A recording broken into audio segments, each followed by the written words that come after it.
Но печально на самом деле. И Баранкушка, я не знаю, вы, наверное, все-таки кто-то осведомлен о том, когда первое заседание Кабинета министров было, представляли исполняющего обязанности премьер-министра, я попросил министра внутренних дел, это после известных событий 15-го в Гагринском районе по месту жительства была попытка, по крайней мере, напугать и семью. И я на второй же день на расширенном заседании премьер-министров этот факт озвучил, и я попросил министра внутренних дел, чтобы безусловно принять соответствующие меры для того, чтобы пресечь. Непонятно было, сейчас я понимаю, что в прямом эфире все равно тысячи людей находилось, и именно почему жертвой стала семья этого мужа. Ну,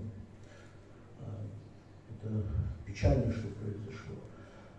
Сын известный не только в наших кругах, в Абхазии, довольно значимая фигура в интеллигенции, я имею в виду культурной интеллигенции Российской Федерации. Выпускник, аспирантуры, консерватории, человек, который действительно подает большие надежды, это уникальный парень и одаренный Всевышний, и семья, которая безупречная семья, и воспитывает Якучба не только его, и второй парень у него прекрасный, и столь трагическая семья. Вы знаете, что случилось с этой семьей. В раннем возрасте они мать потеряли, и всю свою любовь, всю свою передано было детям. Дети, стольные сыновья, и произошло тоже печально этим событием, мы все понимаем, что это наше будущее.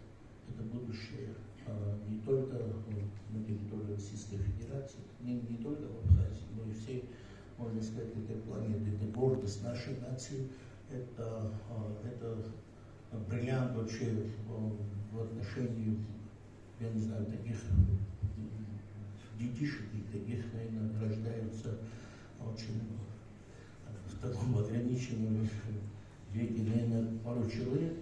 И, случилось то, что если это правда, то, что мы читаем, это печально.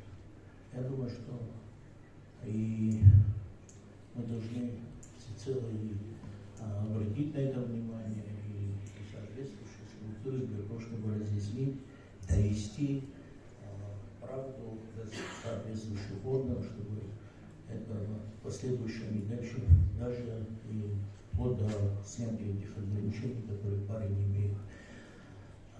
Печально, я другого не знаю.